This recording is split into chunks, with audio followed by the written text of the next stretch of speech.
Hello, and welcome to the Writers and Illustrators of the Future podcast. This is John Goodwin, your host. This podcast is dedicated to the aspiring writer and artist and will provide inspiration and tips from top professionals in the field. Today's guest has made herself into a YouTube sensation. As a digital marketing expert, she dominates the AuthorTube community with her hilarious writing channel. She is not only a best-selling author with the thrilling adventures with heaping doses of bloodshed and romance, The Savior's Champion and The Savior's Sister, she also teaches writers how to build a successful author platform.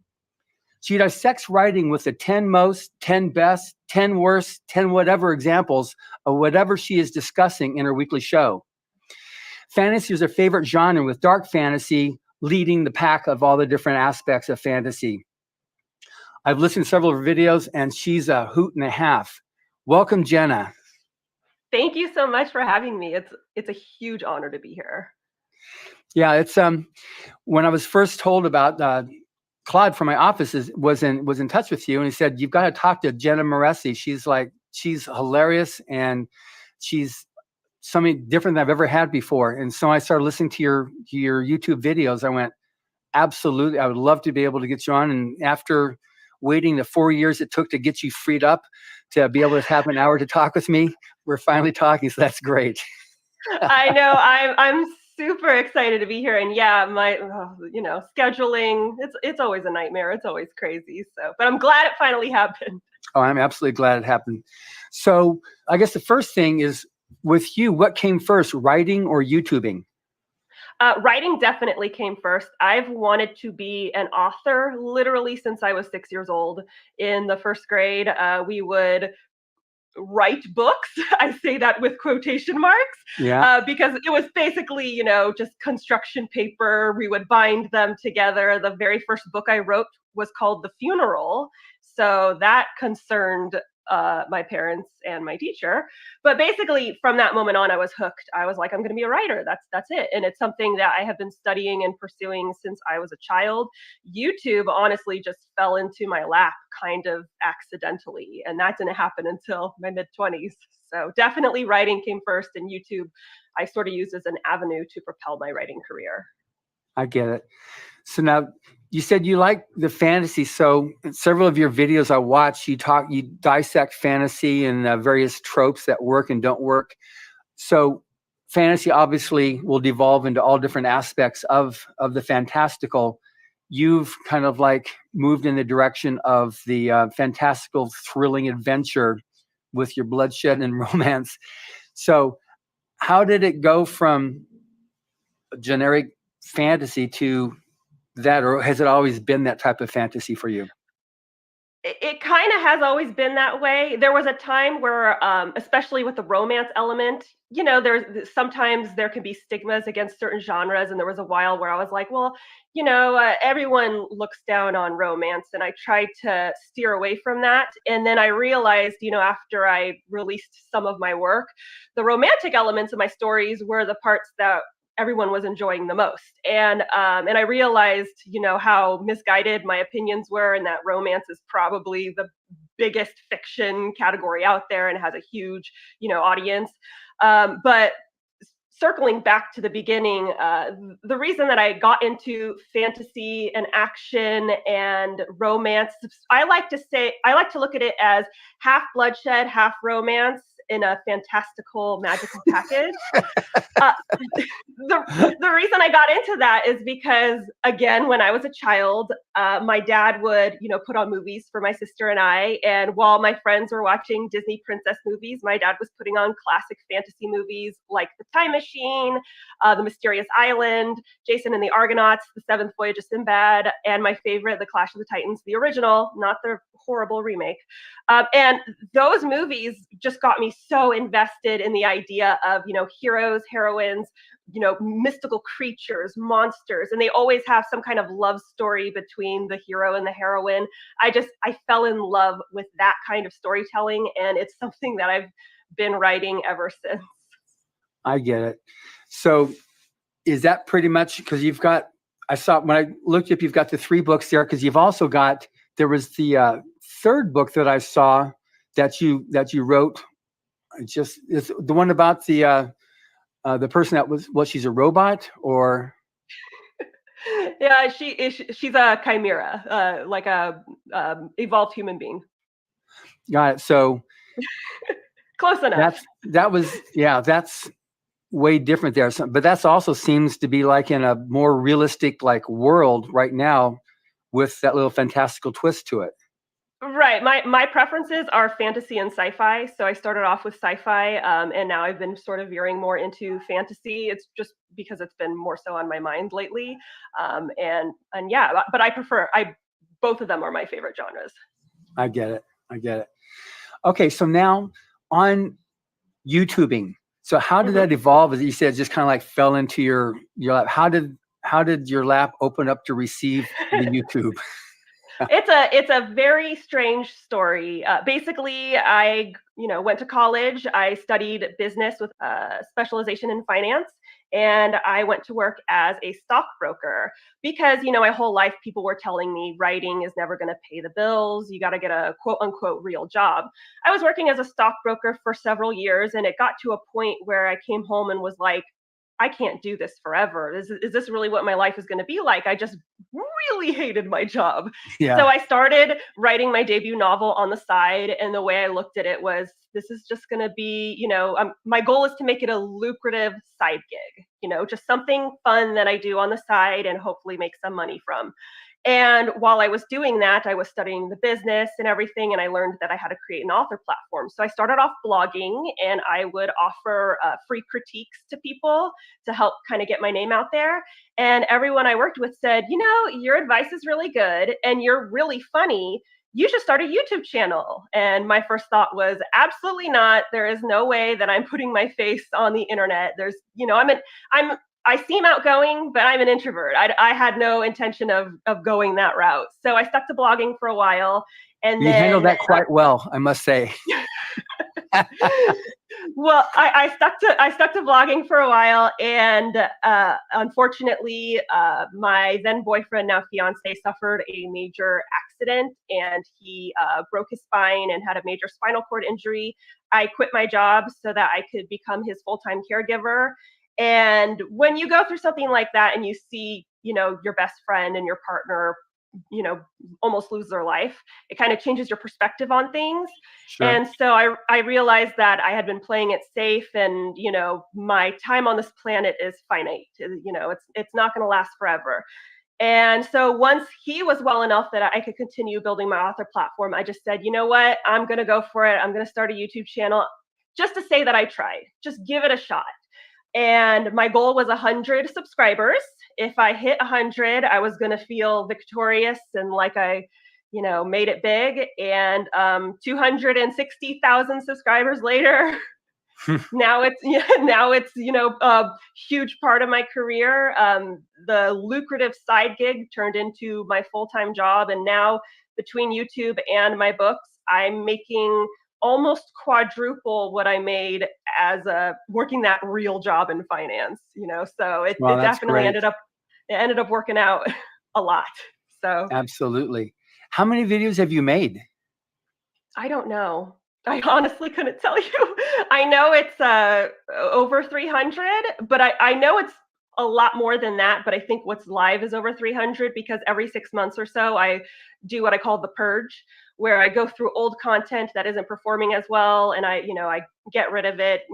Get rid of the boring stuff and keep the more entertaining stuff live. It also helps me to figure out what people like and what people don't like, so that I can, gear my content towards my audience, in a more practical manner. Yeah, because I asked that because having a YouTube channel isn't like oh yeah, I think I'm going to have a YouTube channel and just let's go for it. I'm going to build up, 100,000 followers. It's everybody I've talked to who's got it like what you've got there. You've spent years building that up with a lot of content, a lot of work, a lot of study, what works, what doesn't work. It's not one of those things like I'm going to go do my weekly post. Exactly. It takes a lot of time. People don't realize that it took me 6 months to see extreme growth in my channel. And by that, I mean, for the first 6 months, I had like 100 subscribers, just a very piddly amount. And then once I hit the 6 month mark, by that point, I had made enough videos that, well, to be specific, what had happened was I started my channel trying to be very professional, trying to not alienate my audience. And once I got to the 6-month mark, I had like 100, 200 subscribers. I was like, you know what? Not that many people are here. No one's watching. I'm just going to be me. And I'm going to be goofy and silly because that's how I am. Mm-hmm. And I started making videos that were much more myself, I'll put it that way.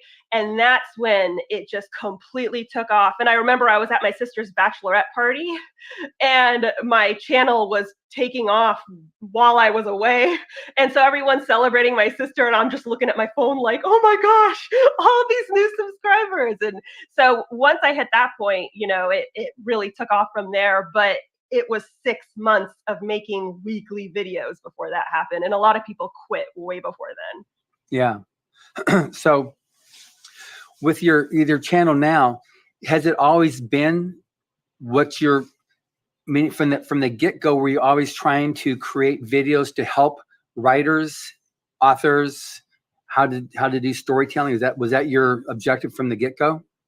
Yeah, part of it, well, the main reason was because the people I had been doing critiques for, they're like, your advice is really straightforward, it's really sound, you cut to the chase, and you're funny, and you deliver it in a way that is palatable and makes us laugh. You should make a YouTube channel for that. So they asked for it and I did it and it worked out. So that's always been my goal. And it's something that the way I look at it is I consider my life motto, be the person you needed when you were younger, which works in a sense because I've wanted to be a writer since I was a child. It was hard for me to find writing advice for a really long time. And when I would find writing advice, it felt very flowery and rambly and almost like the person writing it was taking themselves a little too seriously. And I'm a straightforward person. I want, get to the point, get to the meat, get to the tips that I need. And so I just tried to be the person that I felt like I needed earlier in my, writing journey.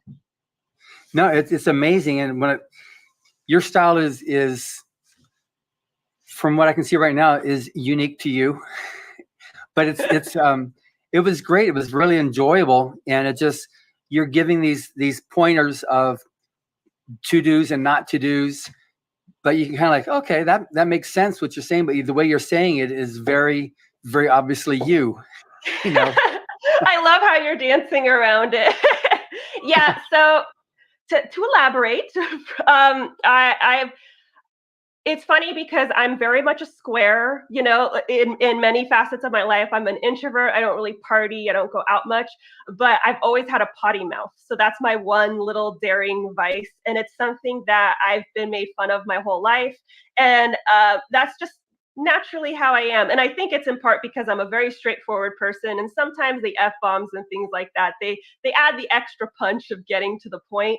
And so once I started being genuine to myself, that's when my channel picked up. Of course, there are always going to be people who don't like it, especially as a woman on the internet being, kind of straightforward and vulgar. There are lots of people who don't like it, but my channel's not for them. So it's fine. They don't have to like it. There are plenty of PG channels out there that they can tune into instead.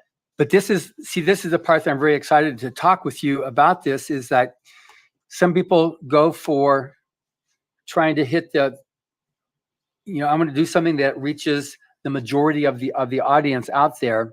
And there is the fact that if you go after, like, sometimes authors will go after politics and they'll take a political slant. Well, you're automatically going to alienate 50% of the people straight away as soon as you take a political stance.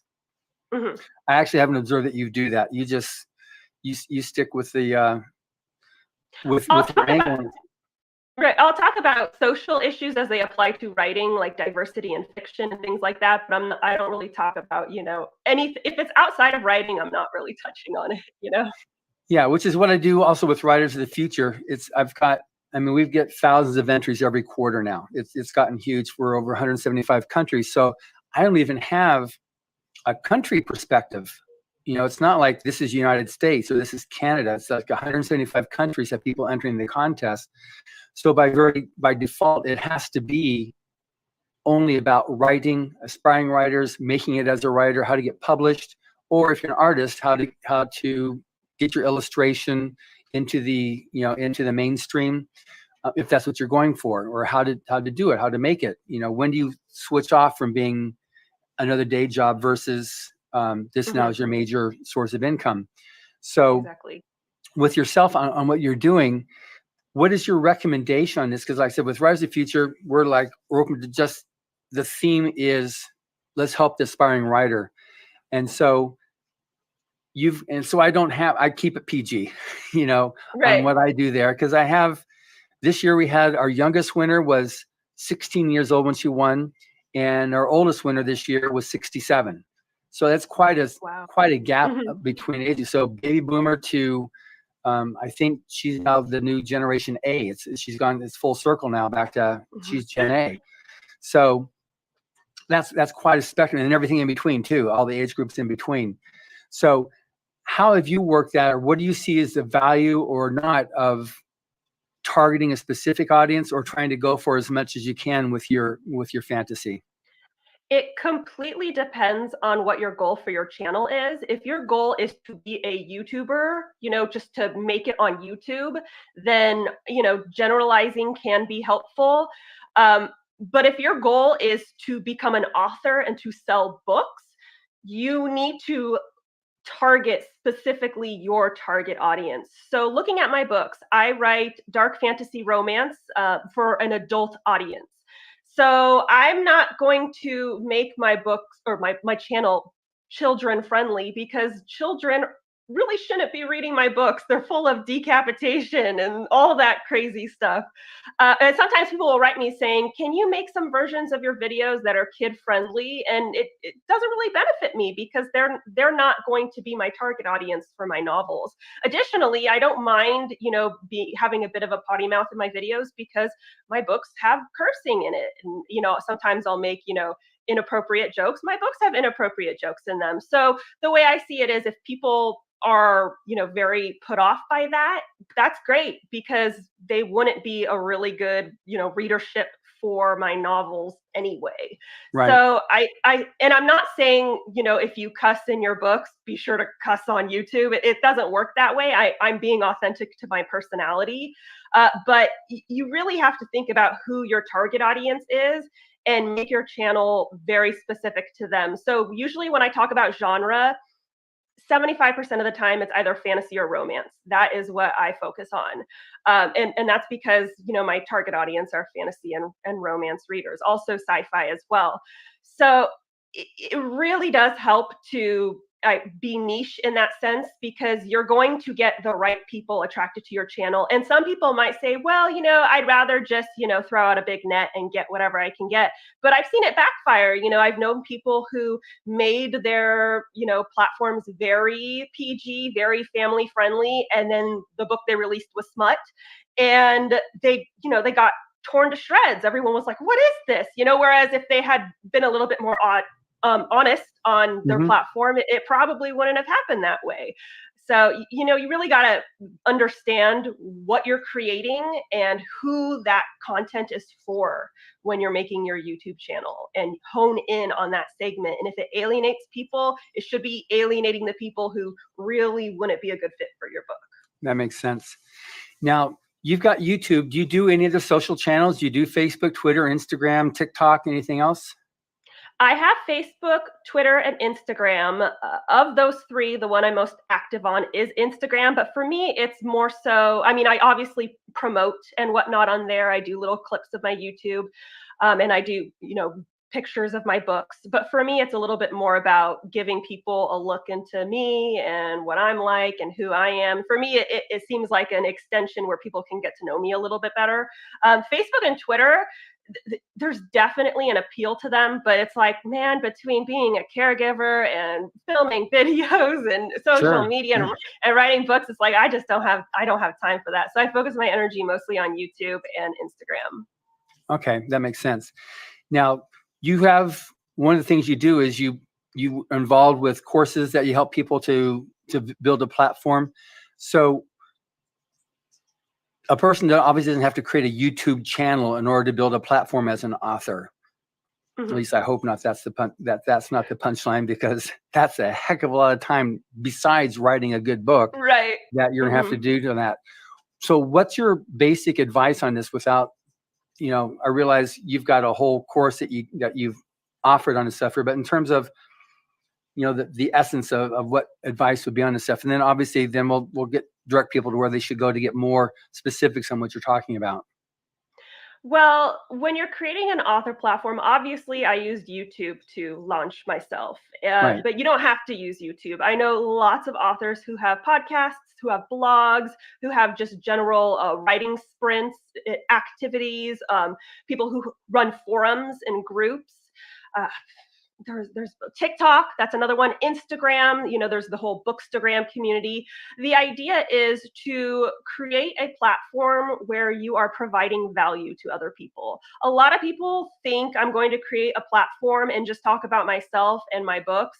And yeah, at a certain point you can do that, but when you're just getting started, no one knows who you are, no one's heard of you, and so why are they going to tune in to your channel, your blog, whatever, just for you to say, hi, my name is Jenna, my favorite color is red, I have a dog? No one cares because they don't know who you are. You have to start by providing value or content that people actually care about. And once you've been doing that for a while, you can start to, let people in on who you are as a person. Because once you've built a bit of an audience, they're going to start to wonder about the person behind the content. And that's when you can talk about yourself, you can talk about your books. It's just the biggest mistake I see when people create their author platform, whether it's a blog, a YouTube channel, a podcast, or even Instagram. The very first post is get to know me, but you just showed up. You just showed up to the party. No one knows who you are. No one asked. So you got to come in with something else, something that people might be interested in, whether it's, if you're on Bookstagram, that might be beautiful pictures of books. People are really into that. If it's TikTok, it's probably something funny about, the writing community or, books or anything else. If it's on YouTube, maybe it's a video essay about your favorite book. There's so many options for you to choose from. Start there with the meaningful content and then ease into you as a person and your work. Okay. Now I'm doing social media. I mean, I know what it's like in terms of biting off more than you can chew, and that's a definite thing there. So I'm giving it what's the right amount of time you should give it to be able to build up, because somebody will say, especially maybe not just especially in the United States, but United States, it's that instant gratification. If you don't have the instant gratification, and forget it. This obviously isn't for me. Let me try something else. And so they don't give it the fair shake. I mean, I would say, and this is not just because this is what happened with me on YouTube, but I would say at the very least 6 months, and a lot of people are not willing to wait that long.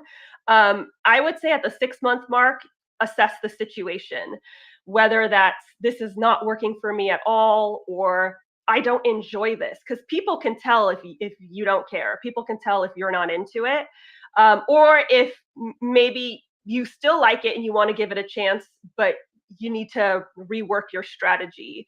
I would say every 6 months, this is what I do with my platform, at least every 6 months, I look at my content, what's lacking, where I can improve, or what I should quit entirely. And be honest with yourself about stuff that you're just not really passionate about. I used to be a blogger.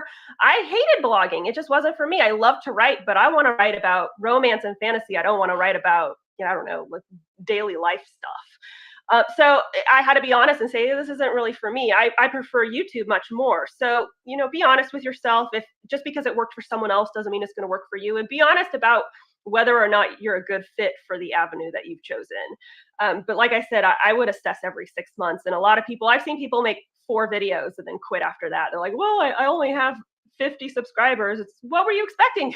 It's 4 videos, give it a chance. So yeah. And 6 months sounds like a long time, but sorry. That's how it is. It makes sense. And on YouTube, you've got to have a lot of content because YouTube, the channel itself, needs to see that before it's going to be able to invest back in you. Exactly.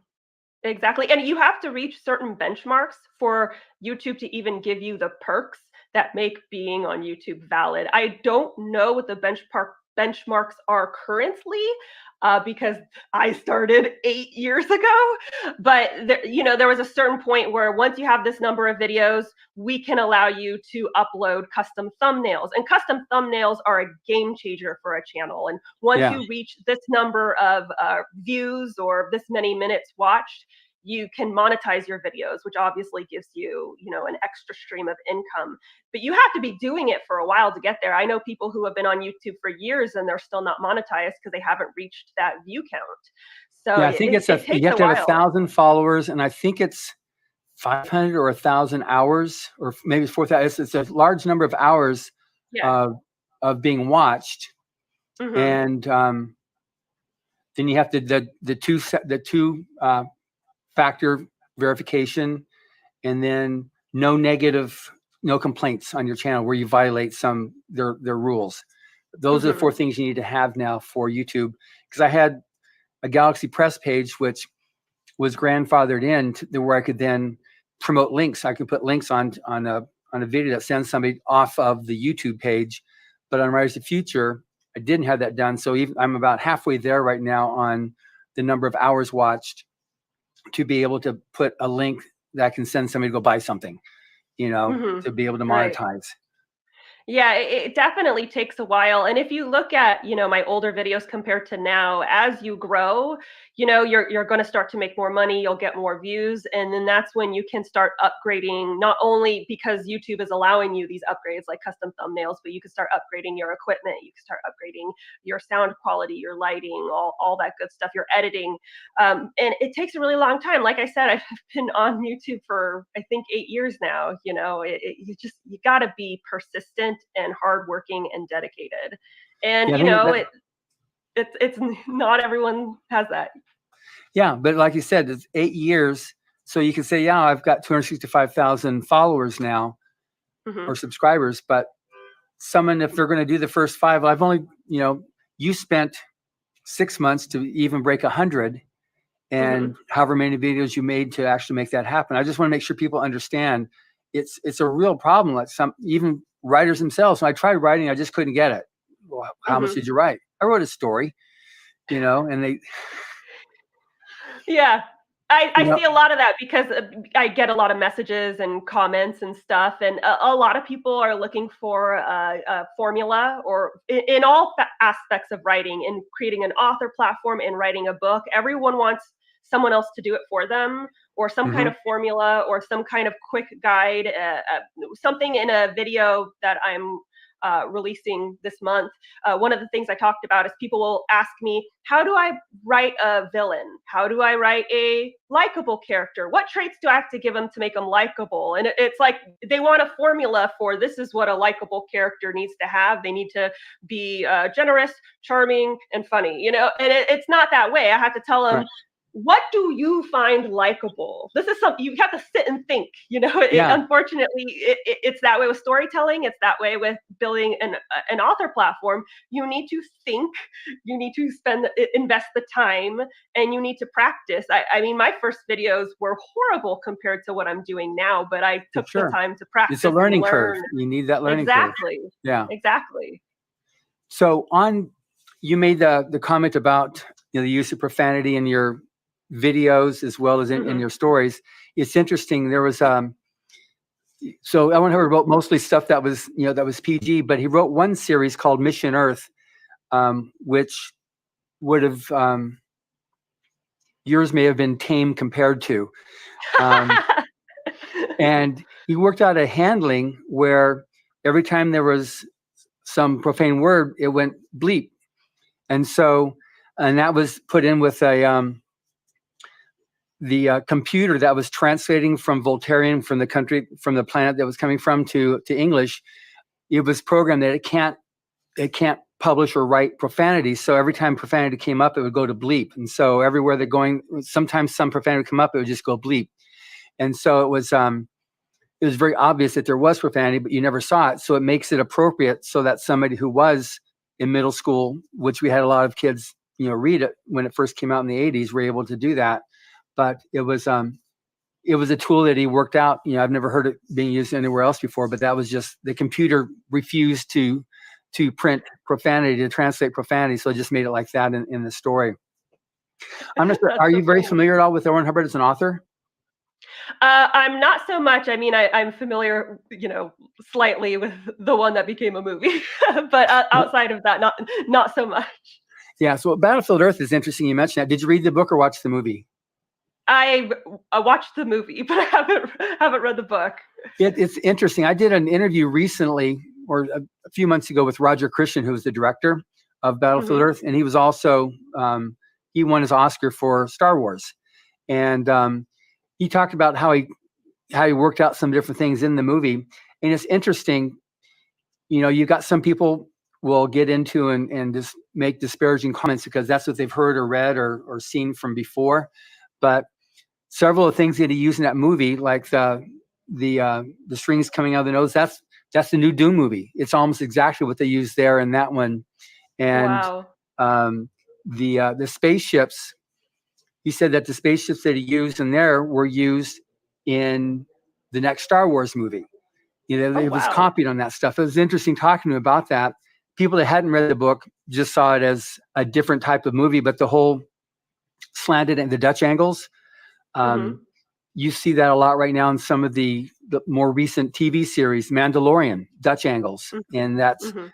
so it's just interesting how he said the main problem he had was that he was so far ahead of the curve that people it was too variant from the normal of what was out there. It was just interesting. When I've done a lot of interviews and I handle all the social pages for Battlefield Earth, and it's funny, it's getting closer to 50-50 on people liking it and not liking it, the movie. Some people saying, I actually really like the movie a lot, and Mhm. the main problem you have with that movie, along with most any other movie that's made off of a book, is the movie is, with very few exceptions, is never the book. It's always Mhm. some type of Hollywood. They make a little thing on it, like in Battlefield Earth, they've got these jets. Well, there's no jets in the book. There Mhm. were never any Harrier jets in there, and using the gas and stuff like that. That was a Hollywood thing to be able to, the budget didn't allow for that super duper high end special effects. So they had to use these Mhm. other things here, and they couldn't afford going to Scotland to get the where Johnny goes and the hero goes to get the people that work with him. So instead, they used some of the caves in nearby where they're recording in Canada, and that's where they got the cavemen to help on and stuff. So he explained what was happening and why it was done like that. It was very interesting getting his perspective as the director. Mhm. Yeah. So anyways, that book there, when it came out, it was it hit the New York Times for multiple months, and it was the success of that is what sparked the writers of the future, and that's Oh, what wow. created this contest back in '83. And now we're nearly 4 decades old, and I mean, I came on board when it was a young contest, so Well, that's fantastic. yeah. We love to see it. Yeah, so it's been very, very successful and stuff. And the whole purpose that he created it for was to provide a means for the aspiring writer artist to have their work seen and acknowledged. And now it's grown so much. I mean, the first year there was like 600 entries into the competition, and now there's like thousands of entries every quarter. That's It's just fantastic. huge, and it's there's so many people that got their start from this competition. Today's major Mhm. writers and artists too. Even some of the big creatives with Netflix and Disney are judges, but they got their start from Writers of the Future and Illustrators of the Future, which has been really fun, and that's something I like to be able to continue to build on that and provide that, because now we can only publish 12 winners every year. Mhm. So obviously, if you have thousands entering every quarter, you've got a disparity there. So we started this thing now with honorable mentions, that people will get certificates, and editors take. If someone says I was an honorable mention in Rise of the Future, their work comes out of the slush piles. It's just gotten so popular and stuff, and that's part of why I was really excited to be able to talk with you. Is the audience that you reach said this is the first year we had a 16-year-old winner. Mhm. We've rarely had somebody younger, 20 years old, as a writer winner, because they just need to be able to learn the language. Right. You Right. just have to write enough to be able to master the language to be able to do that. we have a lot of young illustrators, but not young writers. So I'm really hoping that with your audience, that they see there's another outlet that they can actually submit to, because the contest is free to enter and the judging is done blind. So all the judges see is a number and the work. So they have no idea if you're male, female, your age, nationality, ethnic, nothing. It's just straight, are you a good writer or aren't you a good writer? And so that's why I'm really hoping to be able to reach more of the millennial and Gen Z, because we're getting more of that type of talent that should be able to enter this contest and know about it. Right. And I just love any kind of platform where writers are helping to uplift other writers, because sometimes, people can be competitive, and it's silly to me because, people can read more than one book at a time. So For sure. uplifting other writers makes more sense, not only from an ethical standpoint, but from, a business standpoint. It's kind of like, let's help each other, so I just love seeing any kind of organization that is, helping to other people get their shot, because it is a hard industry to break into. Yeah. Yeah. So now you broke in, you were like pretty much the bulldozer that just said, here I am. You're going to keep on seeing my face until you accept it. And that's my story, and I'm sticking to it. So you went not the traditional route. You went more the self-publishing route? Yeah, like most writers, I had originally thought I was going to go traditional. And I had a friend who said, maybe think twice about it, do some research. And I believed a lot of the stigma that I had heard. And then basically, long story short, I did research for 1 to 2 years. I basically researched the entire time I was writing my debut novel. And by the end of it, I decided that I wanted to go indie. I think both routes are completely legitimate. I think there are pros and cons of either. But after all the research I did, I realized indie is definitely the best path for me. So I didn't query, I didn't, end up in slush piles or anything like that. I went straight to indie, and I'm still indie. It did end up being the right decision for me. It's funny because I have been contacted by traditional publishing houses about switching over to them, and I have politely declined. It's something I would definitely like. I'm not against it. There's a lot of people in either camp who are very anti-indie or very anti-traditional. I don't feel that way. I feel, for me, it's a business, and you make the business decision that works best for you and your strengths and weaknesses. That's how I see it. I wouldn't be against going traditional, but they would have to offer me a contract that works better than what I'm currently doing for myself, and that hasn't happened.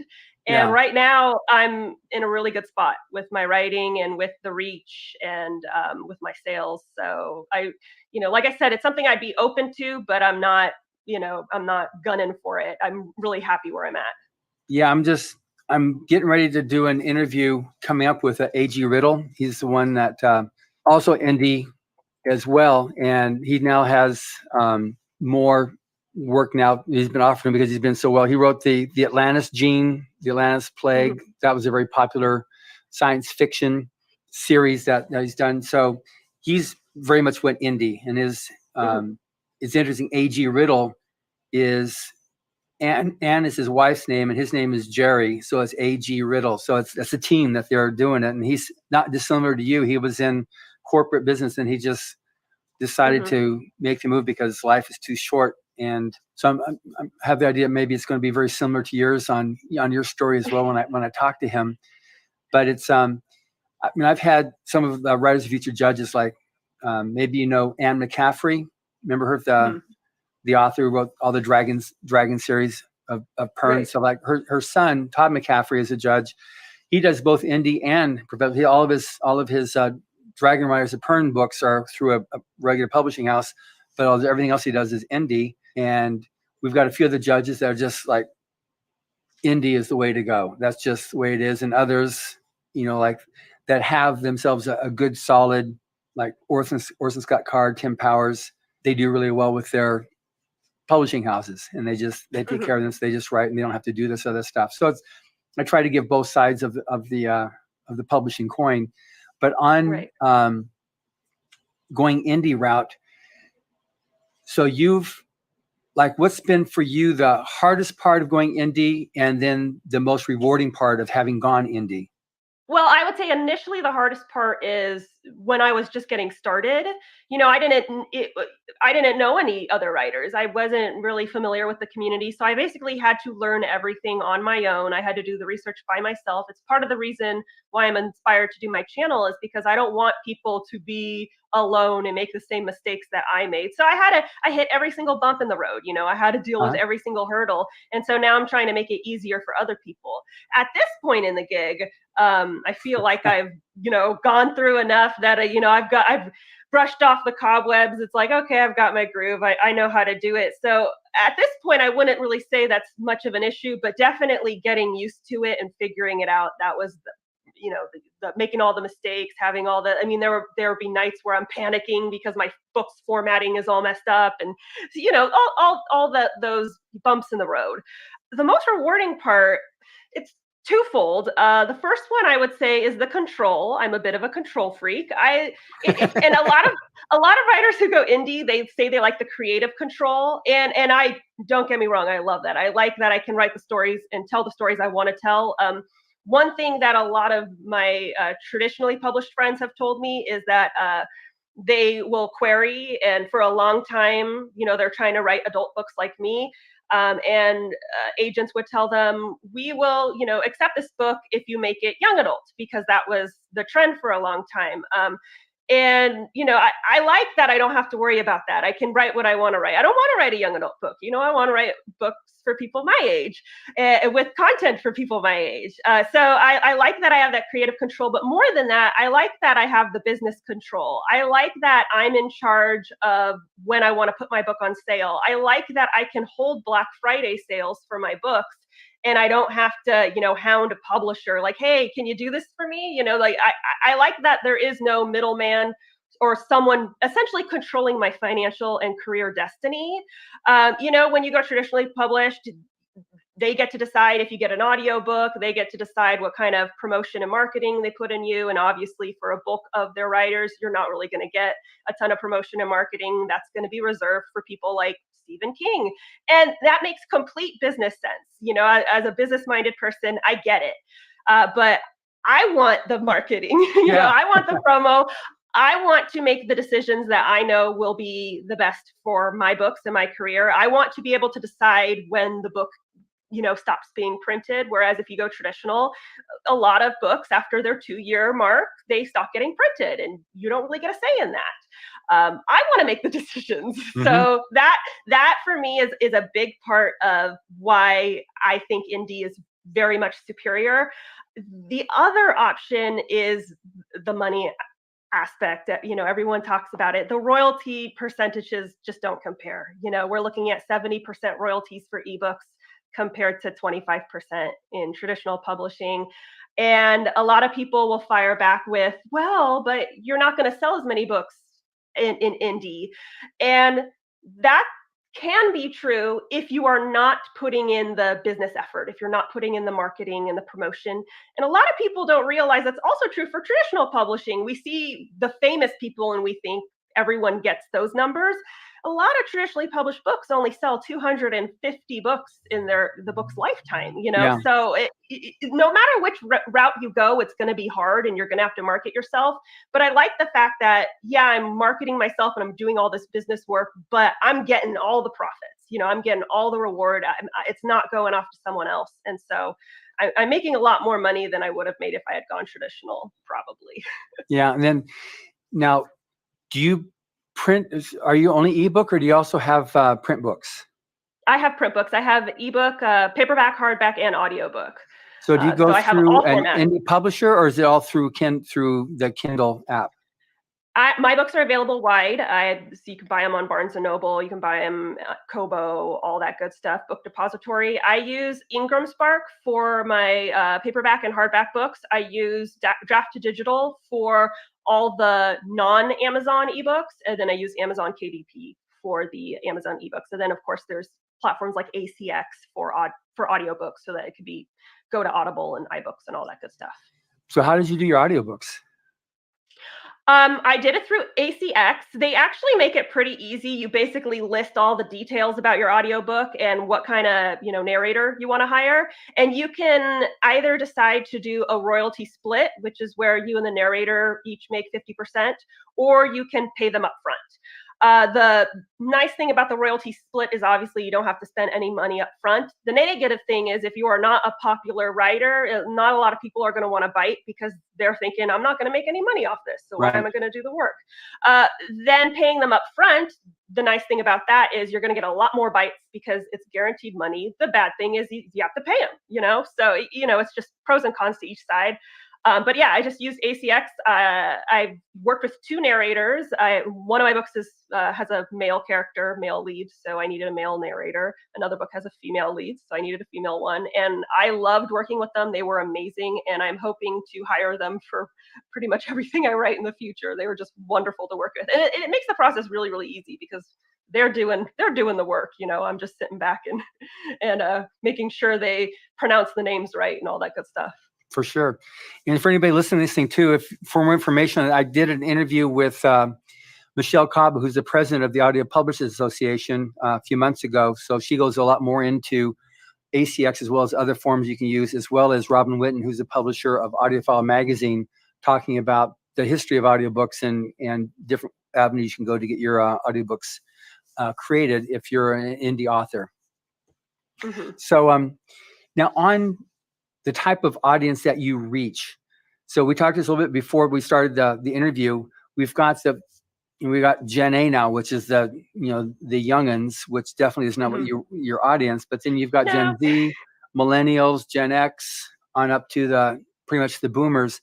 So how do you work the audience that you're going after, both on your social as well as on your writing, and how do you make those things work so that you can get the maximum recompense, but also don't violate your own integrity, what you're trying to do yourself as an author, your voice?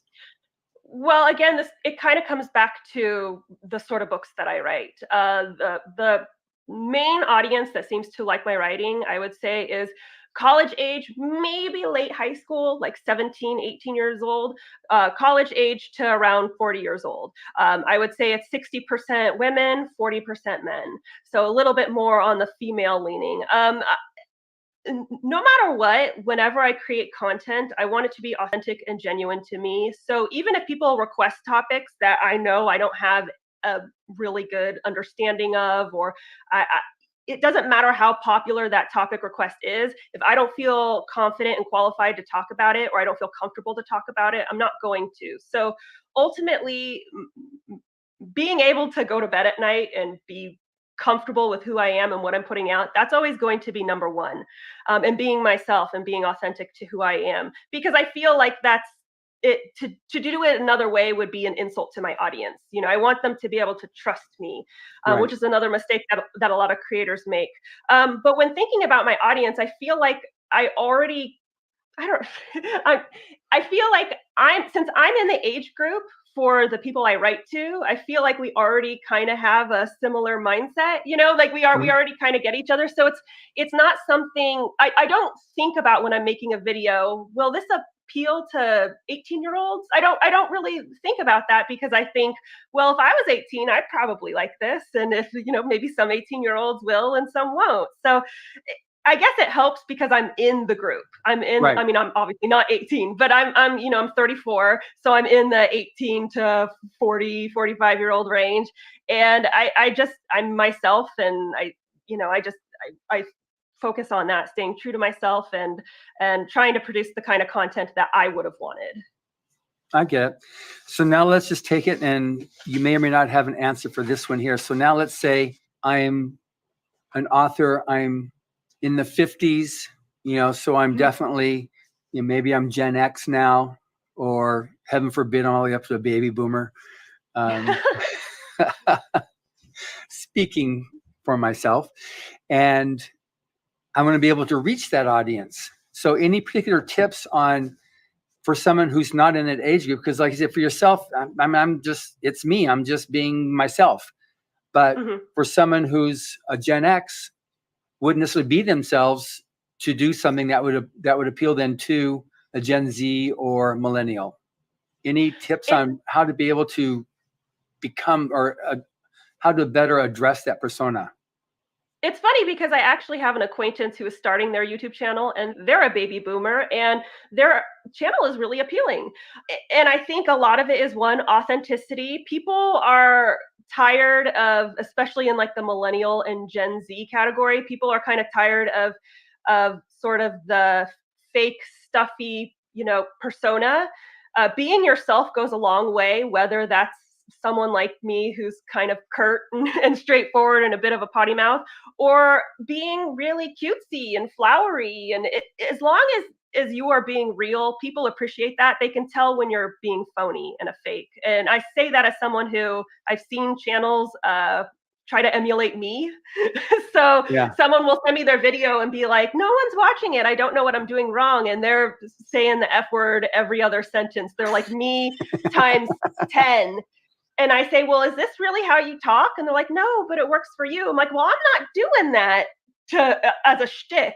I'm doing that because that's how I talk. And you're not getting the likes because you come across fake. Be yourself. So I really think authenticity is a huge tool, but a lot of it comes down to recording quality and editing. You need to get rid of, especially on YouTube, you need to get rid of the the likes, the long pauses. If people are on YouTube, they want to get to the good stuff. They want it quick. So you got to dive in really, really fast. And what I've noticed is more common, maybe among boomers, is a little bit of a slower path to get there. Millennials and Gen Z, they want it now. I mean, look at TikTok. It's like 15-second video clips. They want it fast. So getting to the point, cutting out all the BS and ums and likes and pauses. And if we're going to go the technical route, audio quality matters the most. You can get by with not so great video footage or not a crappy camera, bad lighting. You can manage with that, but if your audio is harsh and grating, people are not going to want to stick around because it's going to hurt their ears. So those are my top 3 pieces of advice. And I know saying be authentic sounds so cliche, but it really it makes a huge difference. It makes sense because people get into trying to emulate somebody else and they think, okay, good. So I'm going to be like Stephen King. Well, Stephen King is Stephen King. You got to be yourself. And while it's true that sometimes when you initial write, you're gonna try to be like who you like, but at some point you need to develop your own voice. That's why Owen Hubbard and several of the other older judges throw away your first million words. I mean, he used to write 100,000 words a month and publish, 100,000 words a month. And he was very popular. When he wrote Battlefield Earth, which is 435,000 words, that was like in 8 months he wrote that in the Mission Earth, which was also, that was 1.2 million words, and that was under 10 months he wrote that in. And that was broken into 10 books, and they were all 10 New York Times bestsellers. So, he definitely had a lot of the ability to write.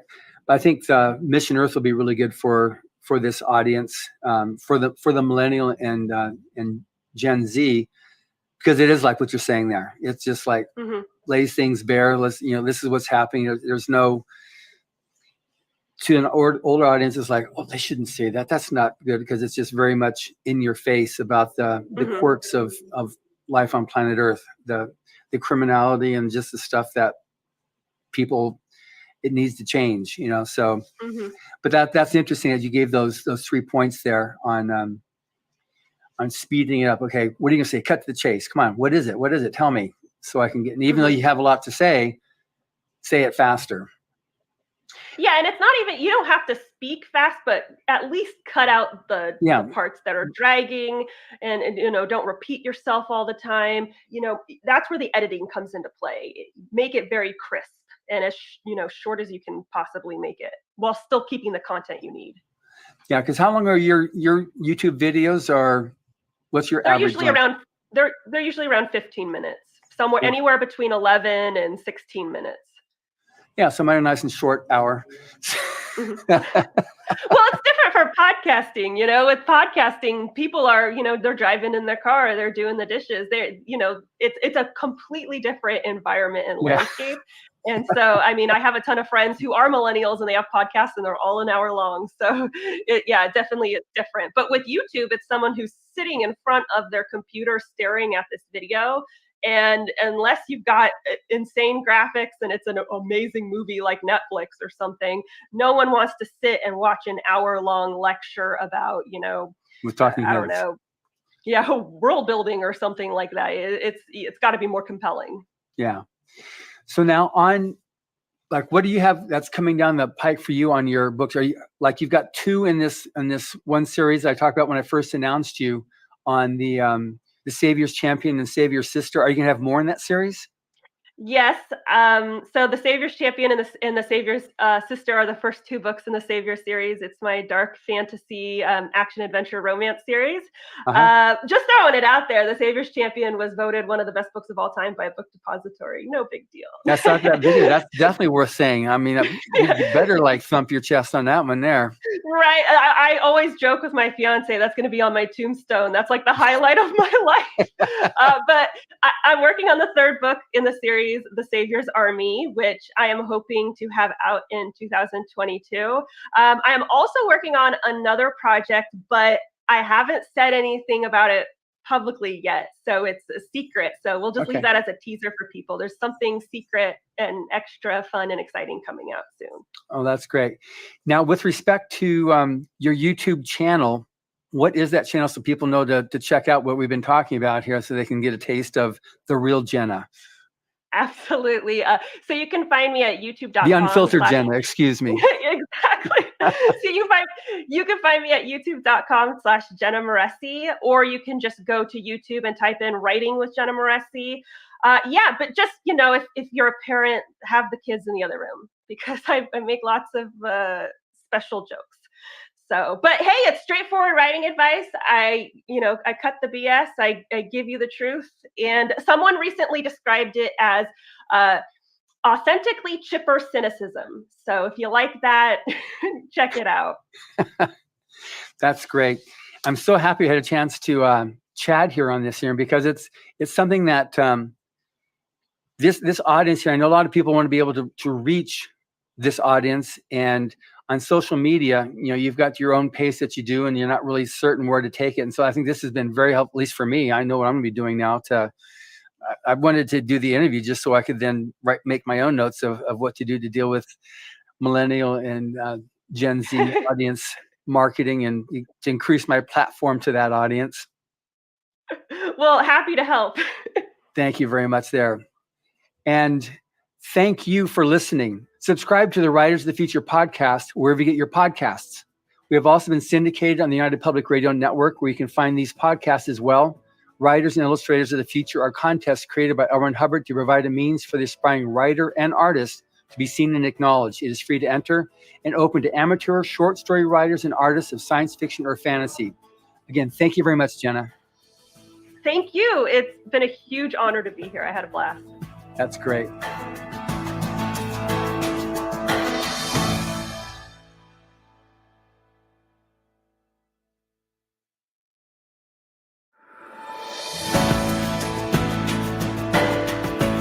Hello, and welcome to the Writers and Illustrators of the Future podcast.